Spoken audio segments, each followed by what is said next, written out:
Hi there, I'm Clifford Bates, and this is going to be a special. What I'm talking about today, this is a book review, um, and this is it's the book by Neema Parvini, The Populist Delusion. Now, I'm going to write a normal review, and I'm going to be sending it, but I'm going to do a book review electronically on this for now. Uh,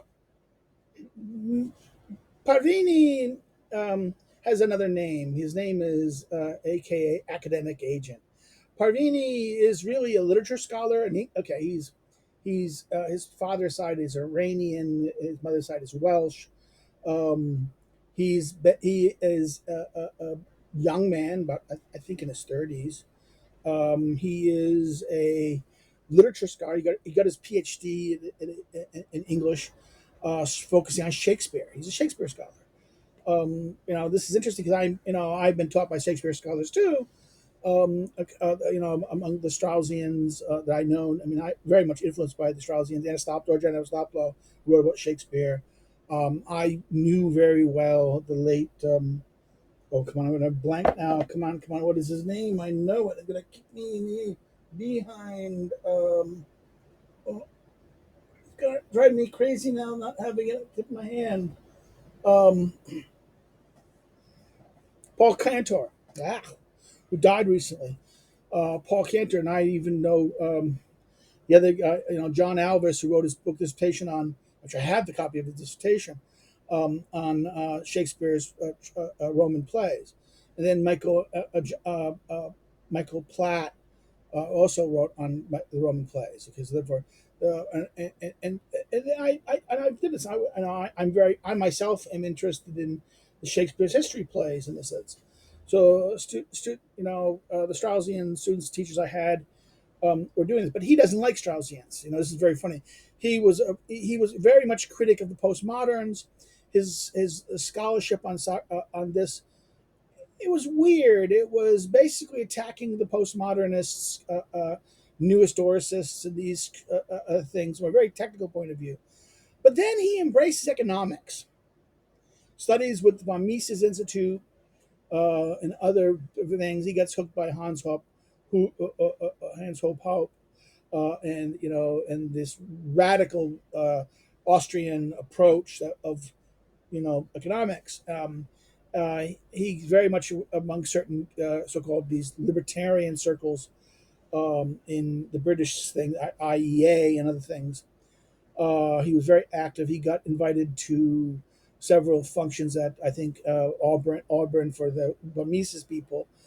He was very active. He's done this, and then he started to do his. He was kind of circled within the Sargon crowd, academic age, and he was kind of a Sargon hanging on. Or Sargon turned to him as some because he was an academic who wrote about Shakespeare, and could actually attack someone like Sarkisian. I forget her first name. For their kind of bad postmodernism, in that sense that he knew postmodernism, he criticized it, and he was also the Shakespeare's Moral Compass book is a very good book. I would argue his Shakespeare political thing is, again, I think because he didn't understand politics. He doesn't understand. He had a very his he was an English teacher whose politics will come from this kind of libertarian, hardcore libertarian these groups. Austrians, they hate the Straussians. They think the Straussians are neocons. And Parvini always had that kind of this kind of shallow understanding. In fact, this is the kind of thing he gets secondhand through his association with Gottfried. I like Paul Gottfried. Paul Gottfried was a friend of my mentor, Mel Bradford. Okay. This is why many Straussians don't like me because I'm associated with someone like Bradford. And the Southern conservatives. Although I'm not a Southerner, okay, I'm a damn Yankee, but I appreciated the Southerners. My hero, or my poet hero of New England, Robert Frost. And this is my picture of my professor, Mel Bradford, when he was before, like in early 1988, 89, before I left Dallas to come, then go Wall Street. And then, but Parvini's a previous book, which I reviewed for Vogeland View back in 2020, his defenders of liberty, human nature, individualism, private property. And you can go find on Google. I want to link it below my review of it. Parvini's review, my review of Parvini was that Parvini was basically discovered, kind of discovered in his discussion of economics and things. He discovered Burnham, and he kind of discovered some aspects of Burnham. And particularly, this was at play when his discussion of power came up in the introduction of the book. And I had a problem with that book was because he assumed kind of a naive understanding that he had this thing of power, the amount of what do you call power freedom, right? And whereas if you have high power, you have no freedom, no power, more freedom. And I argued using basically my review argues using kind of a Paretoian argument that I'm sorry, no freedom, and actually also even Hobbes, which he should have known that without freedom is not no is not only is there no power when there's no power and there's no power of the state in that sense. Again, that's what power means, power of the state, right? Total power of the state means no freedom. I agree with that. That's true. But no state and no power of the state does not mean total freedom. It means the absence of freedom. It's actually danger, that freedom requires some state power, some state things to survive. So therefore, it's not so his argument was not like this, rather it was like this. In other words, at no power, there was actually no freedom. That with some power, okay, the curve is going opposite than I want to. With some power increasing, right, the line increases, but then when you get too much power, there's utility, in economics, the idea of diminishing marginal returns, so that the more does not always equal less. And all of a sudden, that as you increase power and state power, all of a sudden there becomes inefficiencies and things start breaking down, and it starts having negative consequences to the point where you get less and less freedom. Okay, so therefore, it wasn't this simple model that he assumed in the introduction of the book, and I criticized that in my review. I also thought, his book, Defenders of Freedom, was a good book for what it did. It was, even though the theme was kind of echoing Burnham, it had nothing to do with Burnham. Had nothing to do with Burnham in that sense. Very little to do with Burnham. He talks more about he does a good job really summing up the different approaches of economic theory and political theory. His biggest mistake in my argument in that book review was that he really didn't see the connection between Locke's creation of the labor theory of value, which creates all sorts of mess. Locke, what Hobbes, what Marx and Crowd do with labor theory of value, it's because of Locke's creation of it. And it's I think the Manchester guy, was his name, Ricardo, is the one, not Smith so much, but Ricardo will be the one who uses, if I remember correctly, I'm not, I'm doing this from decades ago of studying these guys, the idea of what's going on regarding labor theory of value. That's why liberalism kind of embraced it. Ricardian liberalism kind of embraced a labor theory of value in that sense. And that's why Marx will rely on labor theory of value as this idea of an objective value, where the Austrians don't believe in objective value. And this is what the interesting of that's why he kind of likes the Austrians in that sense. It's a critique of that. But if he liked the Austrians, he should have saw the problem with Locke. But again, this is like many of the Austrians. They don't really see Locke as the big danger to their position, and that he kind of, his under treatment of Locke did not treat Locke as Locke. He kind of brought in a anthropological argument that was more akin to Rousseau than Locke. And he, of course, being the Englishmen, they always diminish Rousseau. But they make Rousseau into a boogeyman.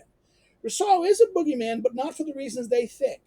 Rousseau will be Rousseau is a very complex character who both is positive and negative. He is both kind of a father of the right and the father of the left. There is kind of a very conservative element, and particularly in some of his writings, as much as a radical element.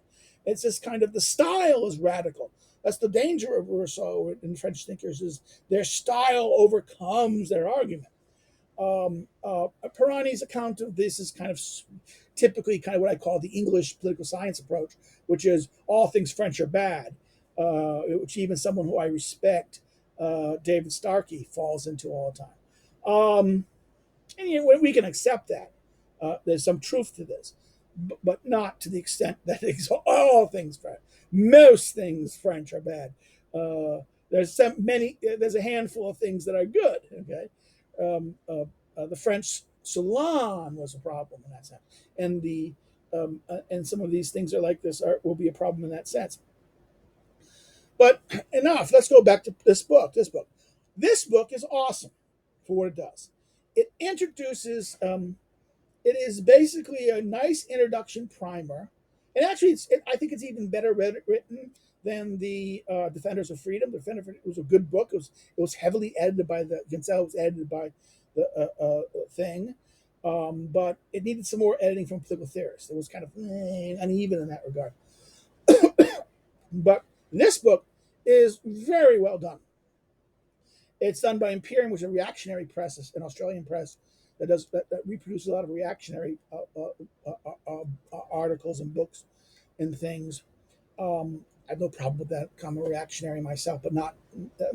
I call myself, using Mel Bradford's term, given how crappy this part of the end of the 20th century and 21st century is. What is there to conserve? Not much. Um, and reaction is the best term. Reaction in this sense. I am not a church throne and altar guy. Bradford wasn't a throne and altar. I don't like. I'm not going to be comfortable with throne and altar. I'm English, and this is where I would agree more with. This is where I kind of am very much in agreement with someone like David Starkey here and his approach about this than with my friends at Claremont, who wants to embrace the John Lockean rights, the natural rights approach. I look at natural rights with very big suspicion. Because it is HIV that once you embrace the logic of natural rights, philosophic, not the biblical theological concept of God given rights, because that's a theological concept. That's not a philosophical concept. But once you accept the kind of Hobbesian, Lockean, philosophic, ontologically concept of how equality and the rights merging because of that equality from nature leads us to a kind of a real problematic situation that leads us to the chaos and the madness that we see in the modern world and the destruction of all, the corrosive aspect that rights have on the society that actually ends up producing the war of all against all again, in that sense, in a Hobbesian sense. Um, so therefore, reactionary not bad. My thing, that's not a problem. This book is actually very good. It is composed. Let me see, the introduction. One, two, three, four, five. No, 5, 6, 7, 8, 9. Yeah, 10 chapters, which include the introduction and conclusion. The ruler and ruled, which this is clearly the introduction, which deals with his certain myths of liberalism. He talks on this, and it's very good in this. The introduction and conclusion are excellent in this. What he does. I noticed some reviewers, people who were talking about this, were complaining that he's using conspiracy theories and that alt right stuff. Of course, he's writing this. He's, in many ways, um, Parvini has been blackpilled by how his treatment in university, as he, you know, his internet alliance with many people coming out there and Brexit and things like this, and the reaction of his educated peers. And I think the fact that he was, I think many ways, I don't want to say this, but he was affirmative action hire, and that's what they thought. Oh, he's a wad, so he's going to be with us, the lefties. That's how the racist, progressive liberal thinks. And I think once he came out of the closet of not being that, he became unacceptable to them. And I think there was I know there was a movement by some leftists to get him fired. And some of his online critics didn't realize they were doing this, but a couple of, and I'm friendly with one of the online critics, was being used by the student activists to hunt him out and try to get him fired from the school. But instead of that, they couldn't really do that. But he was not. But he had a lecturer contract. He didn't have a full time gig in that, and he was basically told he wasn't going to get promoted. So I think he left, and I don't know sure if he's still teaching he decided to go his own way, make more money teaching privately with the academic agency that he set up. Now, this idea of his teaching online, offering courses, again very similar, but less, more kind of different style than Millerman did, Michael Millerman, who's pursuing that same way. I'm, you know, I can't, I could not do that. I need my safety and comfort of a university job, so I keep my Warsaw University. I'm in exile, so that's why I'm in it. I'm not in an American or British university. I am a Warsaw University. Why is it? There it is. There's my bump. Okay, there, the mosquito that bit me. So the Parvini chapter. So therefore, the first ruler in world is chapter 2. Again, it's about Mosca's account. Mosca is the ruling class. Is my Mosca. I knew this stuff when I was an undergrad in the 80s, early 80s. When I went to graduate school, my that university first at Dallas, and they didn't use the University of Dallas types of Straussians didn't even know Mosca and the sociology. I studied with the sociologist who was a student of conservatives like Nisbet, Robert Nisbet. So I knew about the sociologists and these people like Durkheim, Pareto, and these things. In many ways, most Straussians don't. So therefore, that makes it things.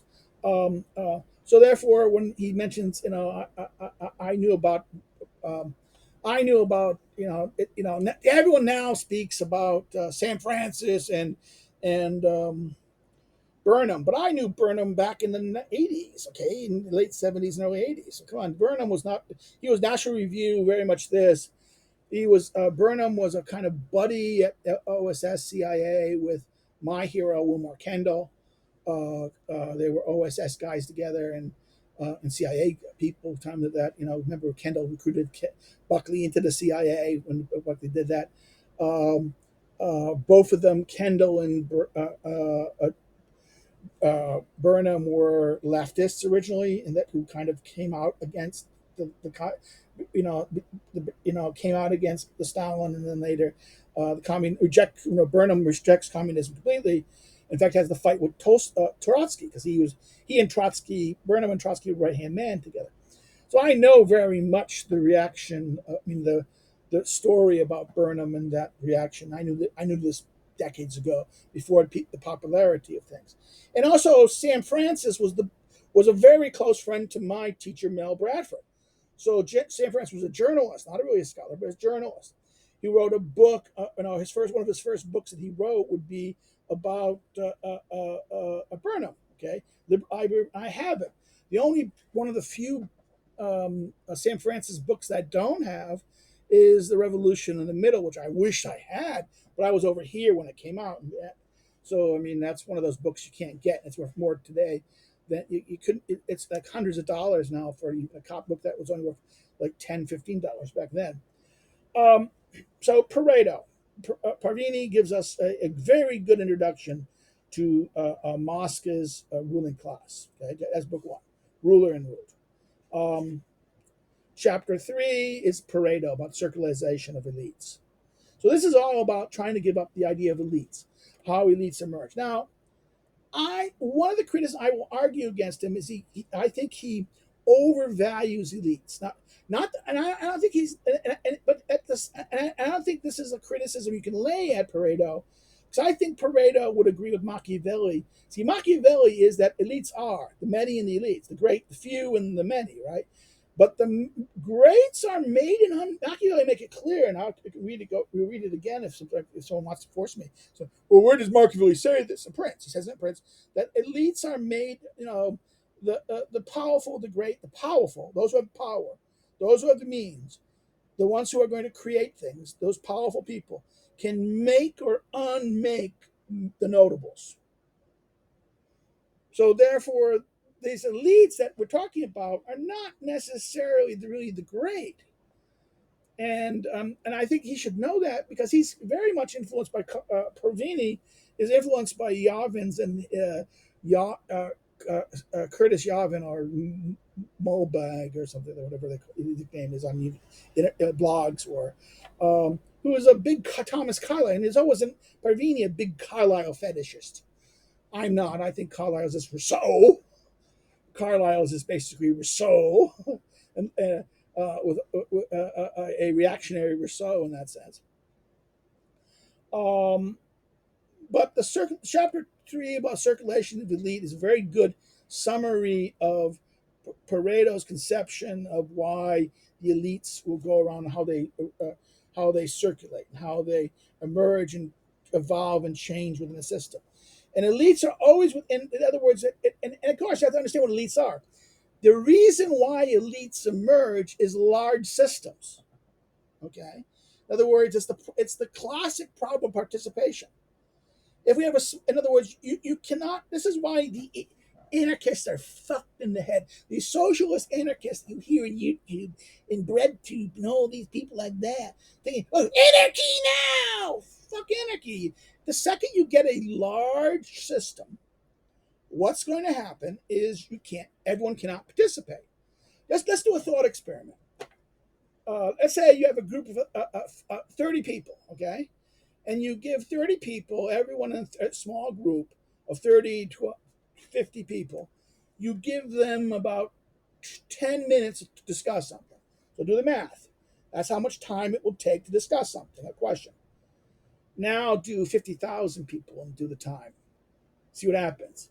Do the calculations, how many hours or days it takes to do things. So therefore, you get big, you won't be able to have. Then what happens is you get selective participation. And this is true. This is anyone who studied Greek democracy, Athenian democracy, knows that everyone could go there. There was rules. There was so many seats there. So first come, first serve. They paid it so poor people would go. So the poor would flood into the morning to get to the seats because that was their pay. The rich people didn't really do it. So therefore, the seat, there would be some conservative, old, rich people who feared their situation, and the leaders of this would get into the get there in the line to get the seats as well because they had interest. People very much interested, know that there was danger not to let the simply poor do that. So what happened? You have self-selection of elites. The assembly would self-select, and there was then what? Who spoke? Because that was democracy was about people's getting up and speaking. It was not like a situation you don't elect people. And what happened was, well, if you didn't speak well, you'd be booed and harassed out of the thing. So therefore, it became self-selection of who was the articulate, and it was a democracy. It was an aristocracy of the articulate. And this is what politics is to a large degree. There's a level degree of people who's willing to participate. And if you don't think if the value of participating in politics is low, you won't get engaged. So, in other words, the reason why people get engaged in politics is the degree of their interest in how the political system rewards them. If the political system heavily is tied to their interests, then they get involved. In other words, the more invested their interests are tied to controlling the political system, you get involved. Okay, so therefore, this is how elites emerge. Elites are always in this. This is how small towns. This is why even in democracies, you'll see elites emerge. These are merely what? These are the people who have certain interests, and they will protect it, and they will emerge in it. And because in a democracy, what even happens? They're the ones whose interest will make sure that they're there. And they will try to arrange discussions so the important discussions are at the end of the session, so that everyone who gets bored and less than things will leave, and only people with, in other words, you have a town meeting, right? I mean, I grew up in New England. I know this. The town meeting will last 8 hours, sometimes last 4 to 8 hours. So what do you do? You have a big important issue, the things that that's going to be, you bring, it can be controversial, so you talk and talk and talk and talk, and people get tired, and the people who don't really have strong interests will slowly leave after a while. You do some superficial votes in the beginning, and then bring the most important issues that you want to pass, and actually maybe even undo the votes that happened earlier in the day, early in the session, when there's less people there, and therefore they say, "Oh, we're just going to go look at the vote," and because the vote at the final session will be the final thing that will be approved, and you wait like 4 or 5 hours, 6, 7 hours, what happens? The pool of people participating in this open democracy will decline. So therefore, the question of elite is about the size of us. How large is the community or society you're dealing with, and the level of participation in it? If you're going to have a mass, once you have large scale political participation, you have to have systems of representation. And once you have systems of representation, then you get the creation of elites. Okay? In other words, once you have complex systems of representation, once you have large scale things, you need representation to allow for political participation or to work in representation. And then, therefore, once you have that, then you have the creation of elites. And again, that's why a circularization of elites argument about how it works and the way this, and I think this is Parvini's account of Pareto's excellent. And now he turns to Robert Meikle's famous political parties in chapter 4, Iron Oligarchy, which is, even though people say it is Michaels who claims that title, it's also Mosca too. And what is the Iron Oligarchy? It is about the idea that in any complex organization, any large scale organization, what you'll have is a large scale political organization. You're going to have few people in it. A group of small people. We're going to get this. Again, this is the same thing. And actually, this is something that even semi. He's not a conservative. Samuel Huntington, in his book on American democracy, problem and dilemma, in the 1980s, he said that the participation problem. Why this comes up? Why this? You can't have too much participation in democracy. It starts. If you get too much participation, what happens? It breaks down, and therefore you always have to have systems of representations in order to structure. And this is the idea of when you break down the systems of representation, then you get breakdowns of democracy. And in fact, one of the reasons why American system is breaking down is the size of representation. The founding fathers believed that there should be one representative for 30,000 people. Imagine that, given the size of America, how many representatives there would be for Congress. One for 30,000. Today, it's like the ratio for the average state is 1 for 700,000. Okay, one representative for about 700,000. Okay, um, that is by definition oligarchic in that sense. That therefore it's likely, and it's very impossible to know that 1 at 30,000 you can have three. You can, at 30. Now each one of us can know about very well about 120 to 150 people. This is the limit of how our minds can know people. How many really good friends that relative people you can really know. But 120, 150 people per person. That's the limit of we can say we can call them. We have knowledge of them. So therefore, if you have degrees of separation, at 3 degrees of separation, you can do about. Let's do the math. Take the 120 and cube it. That's 3 degrees of separation. That is the relative rate of what can be done at that level, right? Now, what happens with take the thing and do the square root of the 30,000 rate, and you see the problem here, don't you? You can see the 1 to 30,000 ratio, and then do the square root of what is the ratio between that and the current vote ratio now. Okay, 1 per 700,000. Okay, you see the ratio 1 to 30,000 versus 1 to 750,000. It's a much. In other words, the political power of a single individual having its interest aggregated to 1 to 30,000 versus 1 to 750,000 is completely different.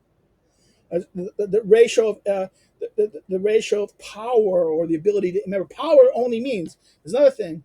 Power only means, in the Hobbesian sense, in that sense, is the power to act, to do something, to carry something or do something. Power is just it's physical. The power means the nothing more than the ability to do to for, create motion, create action, or create activities, or and you can do this either through direct means or through communication, through emotions, through pressure. In other words, through intimidation. In other words, you getting someone to do what you want them to do. You can physically make them do it, or you can psychologically or emotionally by intimidation, pressure, incentive. In other words, I give you economic incentives. Carrots and sticks to get people to do what you want. And this is the way politics is about. And this is what power means in this sense. And I think this is why maybe a chapter on Hobbes would have been very useful here to talk about where does the concept of power. See, this is the thing. He talks about power, and he assumes that power, where does the concept of power emerge from? And this is not really addressed in here. In other words, power is just given here as kind of like a term, power, like even Gramsci. There's another book. It's called the Italian Social Theory book by there's a British professor did it, and that is usually kind of like the textbook we do it. But again, it has very more leftist. Where this is kind of like I would argue that these two books, this and that book, Italian Social Theory, should be read together so that you understand, because that book overstates the role of Gramsci. The professor's a big Gramsciist. He doesn't really talk about Gramsci and the Neo-Marxists, only to criticize them in that sense. But Gramsci is much a student of the Italian school of Revolt, and that's why their understanding of the Gramsciesque understanding and attack on the liberal model, and there's what we call cultural neo-Marxism, and the role of culture in shaping Marxist agenda, is emerges out of Pareto, Mosca, and Michaels. You have to remember, Richard Michaels was originally a social democrat. Now he becomes a fascist at the end, but that's Michaels in that sense. Um, that was chapter 3. Now, this is where the book turns into a weird thing. He talks about sovereignty, friends, and enemies, and therefore he brings in sovereignty. Now he brings in Schmitt. Now, again, if you talk about Schmitt, you should talk about Hobbes. Again, Hobbes gives you power. Hobbes, therefore, not to include Hobbes in a discussion of power in the way, or maybe even Machiavelli as well, Hobbes and Machiavelli in here, because this is the sources of power. What is that is kind of necessary. Where does power come from? Hobbes, Machiavellian. In many ways, Hobbes is kind of a Machiavellian in this sense, even though he's more concerned with Strauss's line that where the connection between Machiavelli and Hobbes is the difference between Moriarty and Sherlock Holmes. Moriarty is the Machiavelli, is the kind of sly, Italian name like this, cunning, devious character, Machiavelli, and this proper English gentleman who is going to use reasoning and logic and deduction. Again, Hobbes, Holmes is Hobbes. Even though and these two people are very, even though Strauss hints that they are connected in this sense, and I think this is true about Hobbes is basically taking Machiavelli's with insight, but then reformulates it and makes a system of justice with it, where Machiavelli is not concerned with justice. The chapter 5 on Schmitt is a very good chapter on Schmitt. It does a very good job talking friends and enemies like this. I think he should. There is a discussion why friends and enemies. This is what people misunderstand about Schmitt. Schmitt didn't create friends and enemies. Was part of Greek philosophy from the beginning. You see this in Plato's Republic, where Polemarchus, the son of Cephalus, talks out helping friends and hurting enemies. This is all Greek drama. This is Euripides, Sophocles.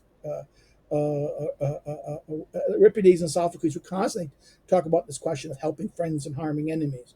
This is even someone like Martha Nussbaum in her Fragility of Goodness hints this out.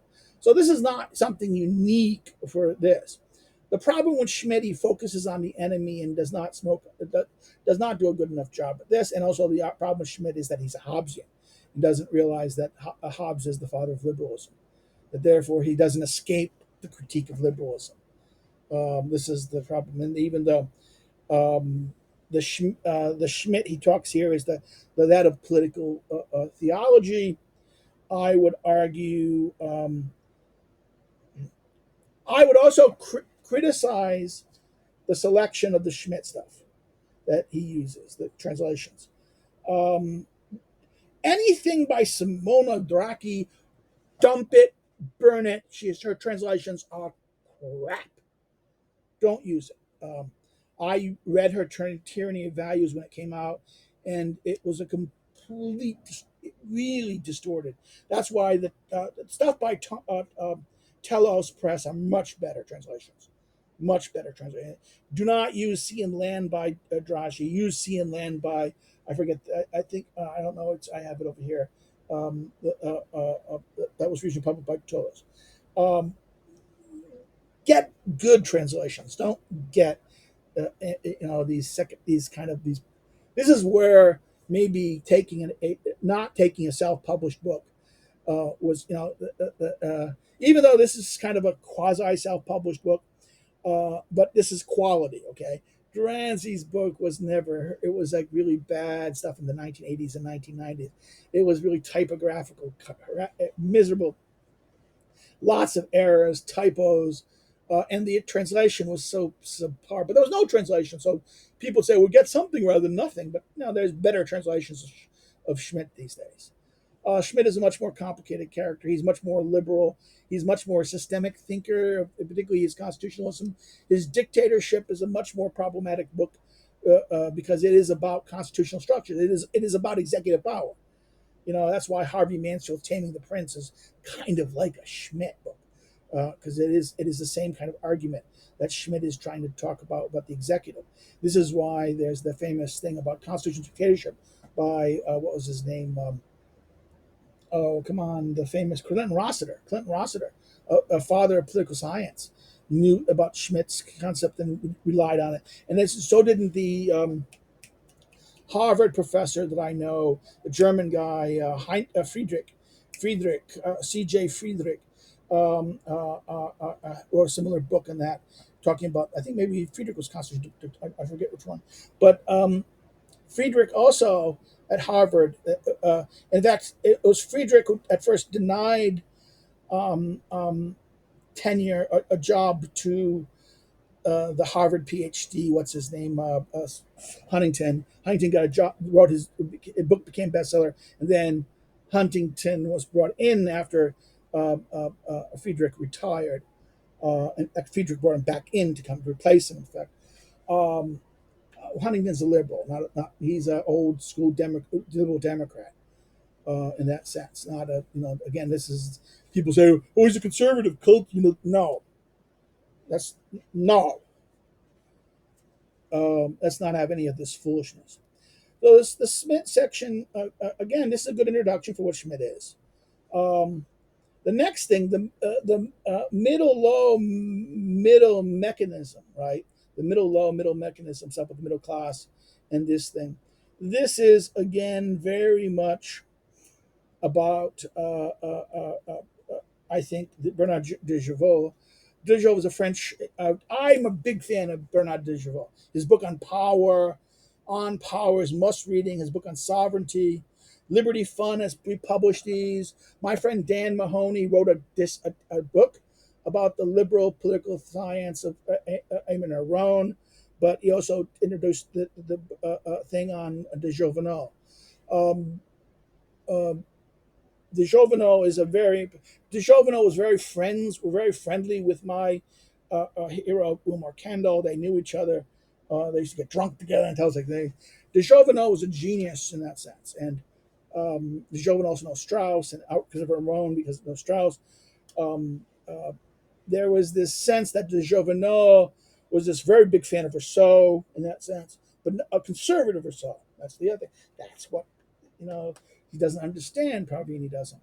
Um, his inclusion of, I think he's correct to bring de Jovenel in here, but this is where he doesn't really do justice to doing bringing in de Jovenel. If you got to bring de Jovenel, then you got to bring in two people that will shape why de Jovenel is important and um, why even his discussion of elites matter. So we talk about the missing discussion of power, the missing discussion of elites because of leadership and the concept of rule. And therefore, this leads us to who's missing here. You're bringing Jovenel, but you're not going to bring in Max Weber, or you're not going to bring in Raymond Aron. Aron is a liberal, but Aron is also the big sociologist who understands the importance of the regime in terms of the structure, and elites within this idea that elites are going to have to moderate liberalism in a fundamental sense. Okay, and the idea of this role of the leadership in war and so Aron's works on the sociological tradition are important in this sense, but also Aron's argument about the way the elite operates in war and that democracy will operate in war, liberal democracy operate in war, and how it has to preserve itself in a certain kind is a response to Schmitt in a grade. Now this is the kind of Aron and Schmitt discussion at a certain level. That someone like de Jovenel is kind of engaged in with Iran. Okay, de Jovenel will side with Iran against Schmitt. Okay, because Schmitt's position was too drastic. Schmitt's position was now he once Bismarck didn't listen to Schmitt. Bismarck wanted, I mean, Schmitt wanted Bismarck to exterminate the Nazis. Okay, Schmitt despised the Nazis, but once after Hitler got in power, and then Hitler the Enabling Act, which gave him all power, this meant he was the sovereign, and Schmitt always respected the de facto sovereign, and therefore he thought he was going to try to moderate the Nazis. Schmitt was never a Nazi, and the Nazis never trusted him. Okay, the real Nazis, the SS guys, didn't trust Schmitt. They saw him as opportunist, and I think this is why you have to understand that, and that this is the era of Schmitt is the not he joined the Nazis. I can understand why you can understand what the situation was, and he had no other option in that sense. In his mind, that he had no other option. He wouldn't have been welcomed because of his attack on the center left and the center party, who were all the social who went to America. The Germans, all the liberals went to America, and that if he went to America, he would never have been welcomed. It's the same problem. The only reason why someone like Eric Voegelin was able to be respected was because Voegelin was completely anti-Nazi. He was a man of the kind of center right, but it was a militantly anti-Nazi.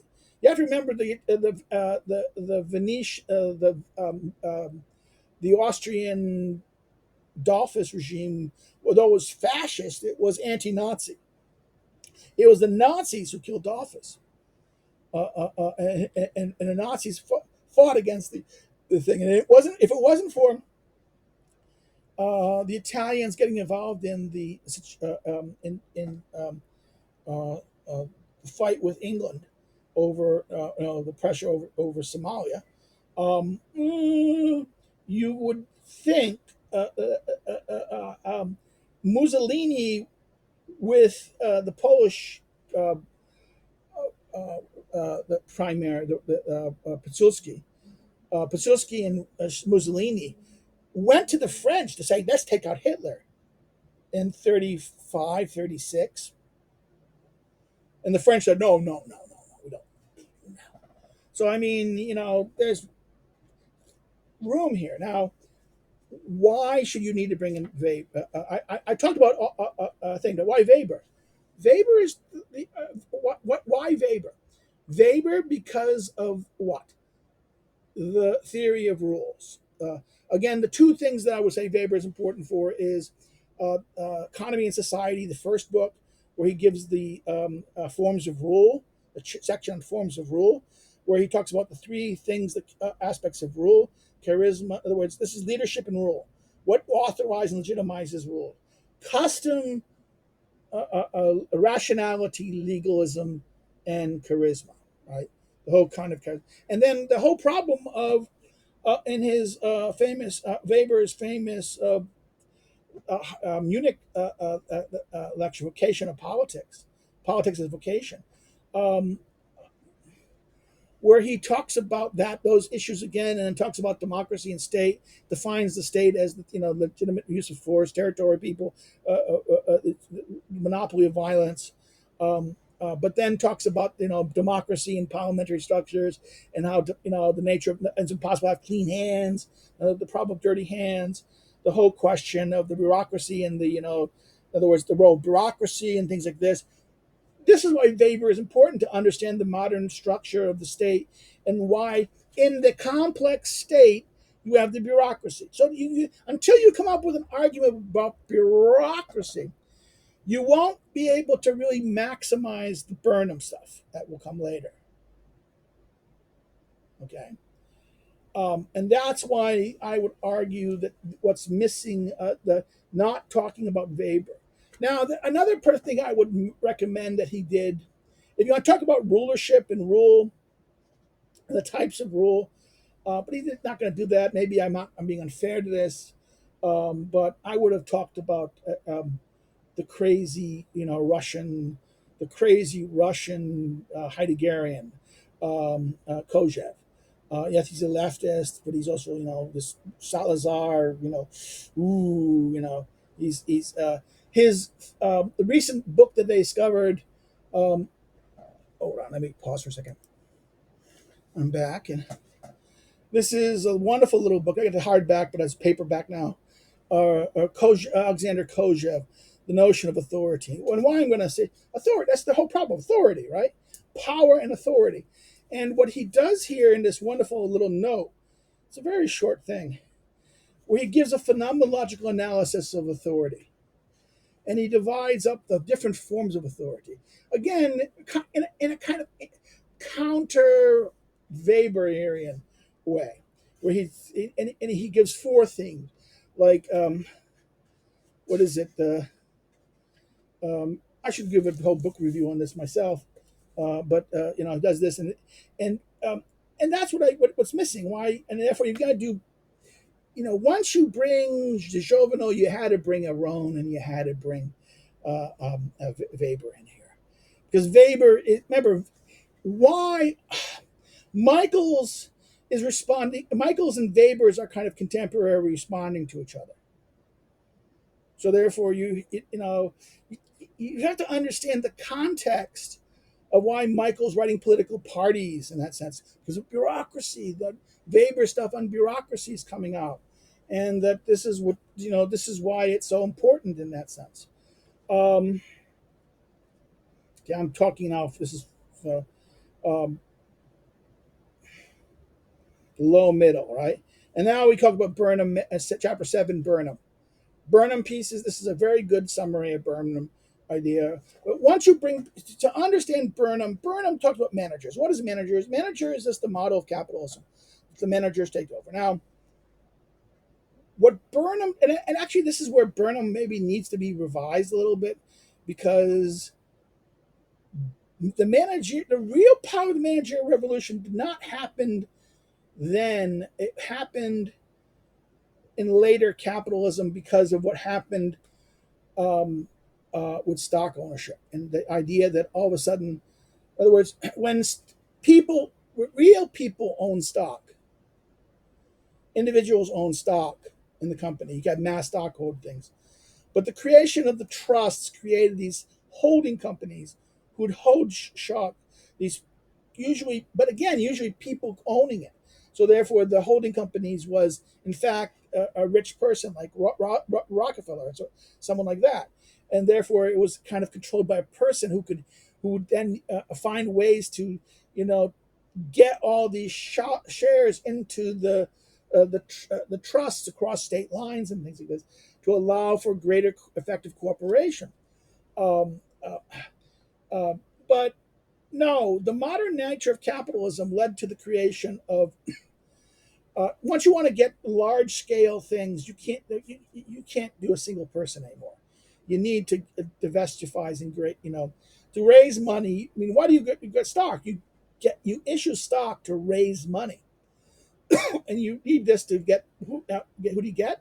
You get investment plans. These companies who are run by a team of investors, who then do what? They speculate, they buy stock, and they manage it, and then they supervise it. They get short term profit. So the nature of the model became managerial. Now, what happened here is a change of capital. This is something I was very much interested in the 1990s. Is that Marx got it really wrong. The crisis of capitalism isn't going to come because of the the alienization of labor, as he thought. It was going to be the alienization of capital. And what is meant by that? In other words, who's that? It's going to be capital is going to be alienated from people. In other words, that the ownership will be lost, and that instead only, in other words, ownership will be totally lost. And who will take over the ownership but the managers? And who are the managers? They're not any great investors or entrepreneurs. They're clerks. They're bureaucrats. And that what's going to happen is that there's going to be using the Pareto model of understanding of circularization of elites, Pareto's idea that the elites, Michael's idea of that the elites are going to, even across different groups and different ideologies, are going to have more, the party leaders and the party groups are going to have more in common with each other than their members. So the distinction between leadership and representation, leadership between the leaders of movements and sectors who have more in common with elites, with fellows, activists and specialists, and therefore there is going to be this a clash of interests on this level. And what Burnham talks about here, and I think this is where Parvini does a very good job dealing with this. And again, I think in many ways he's summing up again a good summarization of Burnham's position. I think that's fine. And then now the elite and ideology section, again, Sam Francis. Again, Sam Francis, who's probably one of the better interpreters of Burnham, and then talked about the middle class revolution. Now, if you're going to bring in Sam Francis, then you got to talk about the middle class. You got to talk about the middle class, and you got to deconstruct the great middle class myth. And what is the myth? That is the,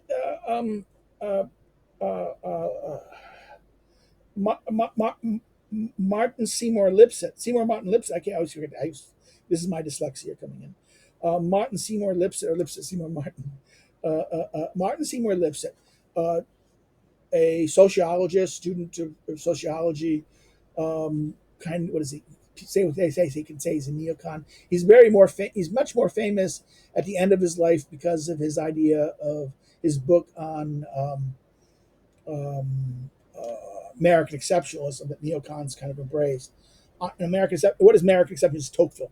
I mean, what Martin did is he took Tocqueville and worked on it. Kept on using and reusing Tocqueville. In fact, maybe a discussion of Tocqueville on the French Revolution may have been useful here too, but I'm not going to bring that possible up. But if you're going to talk about the middle, the revolution of the middle kind of argument, that and the destruction of the middle class, and how immigration destroyed the middle class, and this is what's happening, and therefore you had a destruction of the new elite that worked against the middle class elite. In other words, middle America. This is from Aristotle, the idea that the rich and the poor will have this, and that therefore regional conflict, that the people in the middle class and the urban America versus the big cities would have different interests, and that the urban situation becomes that of the rich and the poor, whereas the rural areas have a much more, again, this is the famous city versus country argument that really shaped the Southern agrarians and these things. Parvini is utterly lost on this kind of thing. This is what's missing here. You bring in Sam Francis. Why are you not bringing the Southern agrarians in? This is the whole point of Sam Francis. This is where he gets his knowledge. This is why he gets the insight that he gets. This is why the section on Francis is a little bit biased. We have to remember, we have to maybe save Sam Francis from the fact that, what's his name? That we all think of the Francis's book on Leviathan. We all know who put it together, who published it, okay? And it was who, and we all know who we were talking about, Mister a vain crazy boy who's now Mister Wannabe All Right as a movement, then attacks the all right, and now he's supported Biden who knows what reason why he supports Biden. I'm not going to mention his name because it's that's not to mention the evil one's name. Um, you know, um, when you look at someone like him, he was responsible for he got the discs. He helped the San Francis widow clean out stuff after he died of a heart attack. And what happened was he found the floppy disks, and then saw something there, gave them to Paul Gottfried because he was working with Paul Gottfried at the time, part of the Mencken discussion group of among the paleocons, which was tied in with that American Renaissance section. I have no problem with American Renaissance, and the guy who founded it, I skipped his name. I don't think he's he's an American expat who lived in Japan, who understood the difference of things, and basically saw the work of the Canadian IQ specialist guy getting attacked and defended it. He defended the sociobiology stuff, which James Q. Wilson sociobiology. You have to remember James Q. Wilson was a liberal. Sociobiology is not necessary.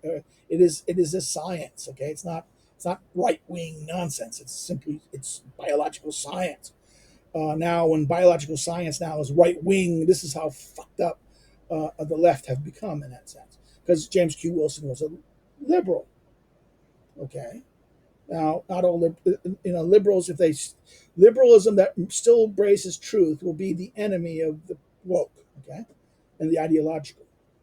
But Martin Senior Lipsitz, there's a whole thing now.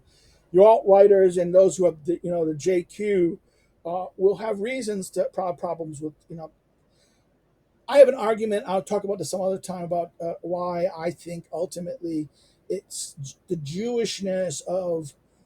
I'm not anti-Semitic. I'm a Zionist myself. So and I'm a failure Semitic type. Okay, I'm a big Strauss student, and this I'm not. No, I'm not going to. I don't want to get accused of something, but there is something that the Jewishness in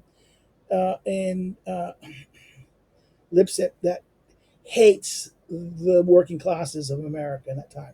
Because what are these working classes? They're Poles, Irish, Italians, Catholics, and from his mind, they're the goyim. They're the goyim who led the purges back in the home country. The peasants who came out. They're the peasants who would cause the purges against the pogroms against the Jewish population. So it's the hatred of the peasant. And who were these working classes? Now, this Eastern European, Southern European, and Irish peasant, usually Catholic.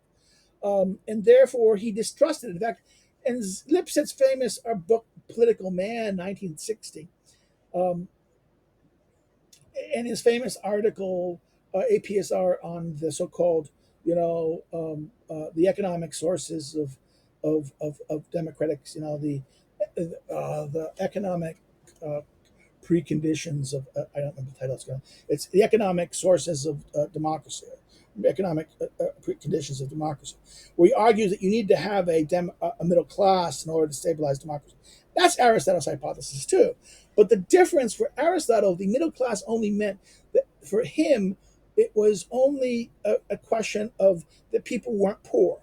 In other words, they weren't well, because Aristotle has this thing about the wealthy and the poor.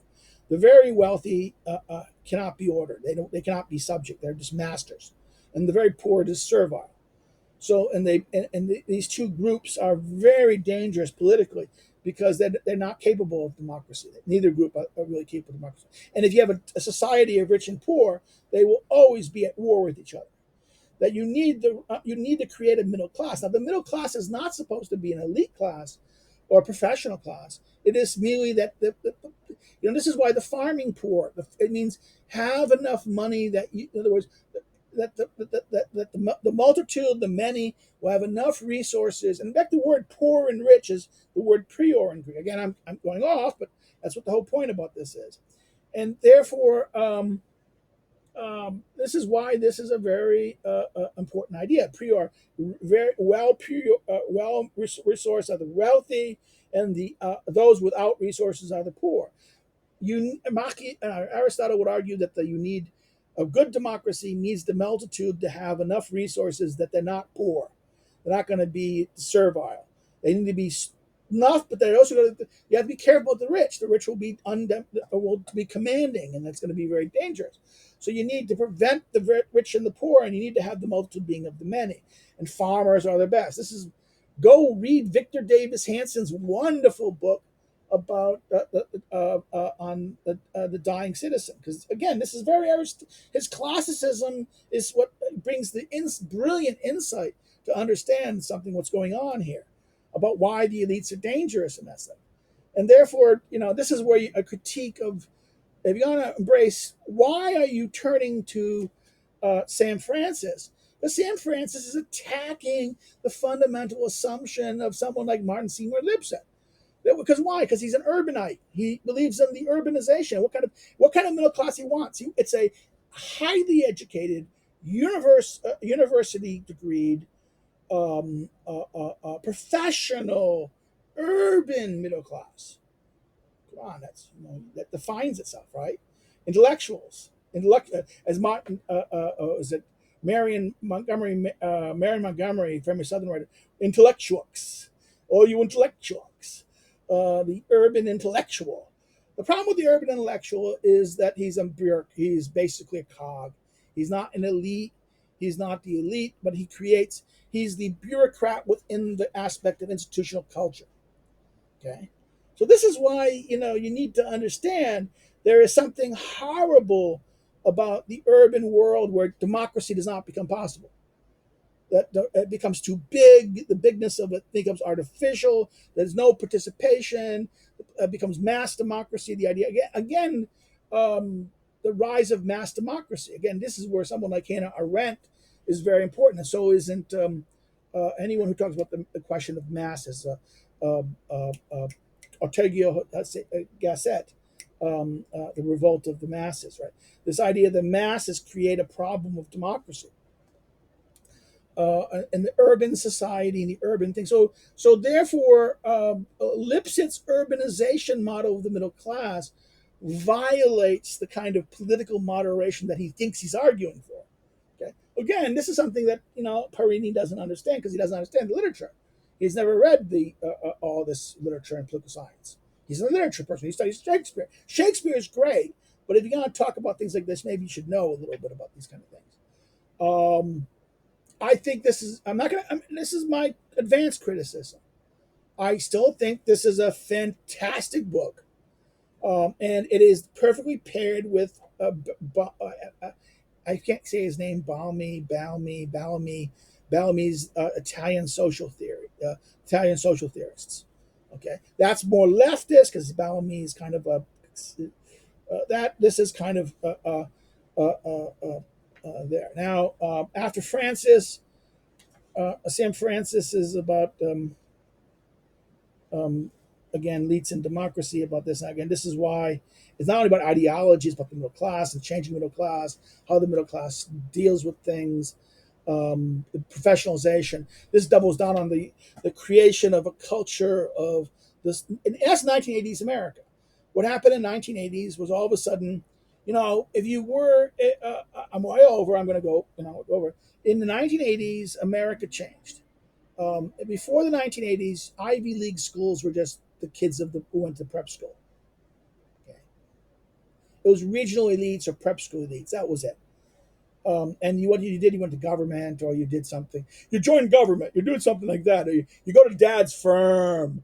You went to dad's law firm or dad's this or that thing. You went to the family firm or that. Maybe if you went to government or something like important or this, you didn't go form corporations and things. You went to firms like this. You didn't go and it wasn't the best and brightest. That starting in the 70s, the school started to really start remove the old boy networks and started to like the new girl networks came and replaced it. But the idea of merit, right? Starting in the late 70s and early 80s, the American elite university become merit. And what happens? These kids with merit, they go to school, and what they want to do, they want to make money. The best and brightest is getting into Harvard and the elite schools became much more competitive, so it didn't matter. So therefore, kids who used to get in easily now don't because it's competitive. Because Daddy and Uncle Bob went there and like this, but now only legacies take less and less percentage of the thing. You have to donate lots of money to even get in. That's the whole story about the scandal that happened about recruitment, trying to scoop, a couple of years ago, the recruitment scandal about paying and creating phony backgrounds so that the con schools or give the schools a means to be able to take rich people and still pretend they're meritocratic. Affirmative action as a means to doing this to do the creating to make sure that your elites are going to be properly demographically similar to this idea like this real sick idea. But what this does, it gives the power, it gives the few much more power. And these people are running all of what they're the schools. They take over they're in the universities. They'll get the jobs because they want to better schools. They'll get the jobs. Now I didn't go to Harvard. Okay, I should have went to Brown. My family couldn't afford Brown. We weren't rich. We came from a good family and that stuff, but we're swamp Yankees. We're poor. Okay, we didn't didn't inherit great monies and wealth from the family. The Depression destroyed all their wealth and that stuff. Um, so what happened? Couldn't afford go to Brown. Went to public school and get brainwashed and destroyed in public schools. Public school education went to crap in the '60s, right? In the early '70s. So by the '80s, what happened? The universities became these elite centers of doing this. Therefore, who ended up getting jobs at law firms? Every law firm, and who the big law firms, successful law firms, want to do what? Hire Ivies. All the stockbrokers before the '80s, stockbrokers went to community college. They were just basically kids off the street. Go look at Wolf of Wall Street and his story about how even by the '80s, most of the people. But starting in the late '80s and early '90s, who gets to Wall Street? Only the elite and the super brilliant. Okay, the elite schools, the super math schools, very high skilled laborers. What happens here? Well, this creates a situation that the owners of who become the marketing class, the capital class, the manager class of the stockbrokers and these things, and the banking sector and the economy and the business school. All this is now middle professional, urbanized, elite middle class that is have nothing in common with rural America or much lower working class, and that these people are now the what? They are the university professors. They are the government mid-level government bureaucrats. They are the the people who run the law, the elite law programs, the law faculty, law schools, but also the law, you know, big successful companies, the boards of directors. And then what happens? The board of directors. Modern companies are not controlled by the real stockholder or the owners. It's because it's pluralistic vote, 20%, 10% control a lot of influence. And therefore, who has the most shocks? Well, most stock is now owned not by any individual. It's owned by these mutual funds and retirement plans that are what? Managed. And that these managers exercise control over with their ownership of stock and exercise control over board of directors. And board of directors are who can happen. They're usually people who are managers, not owners. Managers become on board of directors, and therefore all these middle mediocre people, these clerks and bureaucrats and managers become the controllers of capital, who intermarry, interconnect, and all this. This is why this stuff. This is why the therapeutic state. Gottfried's stuff about the therapeutic state is, why is Gottfried interesting? Gottfried here, I think I understand why he's talking about ideology and to understand the woke. I would have thought I'm talking about power. This about power and that. Okay, this is about cultural power. He's doing about cultural. He's talking about the question of cultural Marxism and why that emerged, and the way culture became a mechanism by which this is, his attack on the Gottfried's book on the on post multiculturalism and the cult of guilt. Right, this is where that's a good book, and it does a very good job of trying to deal with this. I would argue that it's right, but then again, you need to deal with the question of Gottfried is very doesn't really do the class stuff as he should do in that sense, and I think it's a good. I think this is going, and I think he does a very good job showing. Parvini does a good job showing the importance of this. Gottfried and Paul Gottfried did some very important stuff. His book on fascism and Antifa are worth reading, even though they're kind of tedious. His book on Strauss is like, okay, it's his pet, jihad. Not necessarily because he's more fair to Strauss than some of the other people, but even then he misunderstands Strauss, and he has, Paul's a great guy. Bradford, I kind of like him, but I can have a little sense of that Paul thinks he knows some things more than he thinks that actually I think he does know. His German is good, and therefore he does a very good job correcting the idiots who, among certain schools, who don't really know German and try to make this argument of the great Hegel conspiracy and progressivism. I'm not going to mention who they are, but we all know who they are, and shows how they really don't really know that much about the German scholars that they're talking about, and I have a whole diatribe about that. I'm not going to get into, but Paul is. I have my issues with Paul also. I think Gottfried is a very brilliant fellow. His Schmidt stuff is good. He helped normalize Schmidt. His book on Schmidt in the 1980s is a very good book. His book on the Hegel, the right Hegel scholars are interesting. It's like this, but then again, he doesn't really understand. I don't think he really understands. This is where he and Strauss don't get along. He looks at Strauss and he's kind of a weird thing. He doesn't understand what Strauss is really up to, and he objects to it. And he was too much personally shaped by Adorno, by not Strauss, but Gottfried. Okay, so I'm going to stop here. This is Parvini's book. This is why I like it. It's a very good book. I would recommend it. You should read it. If you're studying this. I would also, if you're going to study the Italian school, you're going to understand this. I would get the kind of more left, balance it left and right. I would get the Bailey. I think his name is Bailey,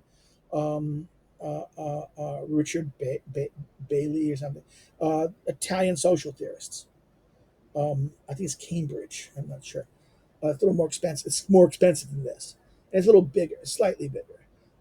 This is why but again, this is well worth the price. It's a very good book. If you're going to be an undergraduate, this is a great book to know, to get to understand these ideas, introduce these ideas, to be able to. It's a very good introduction. That's my review. I'm going to stop here. Again, if you'd like, if you have any comments, please put them down there.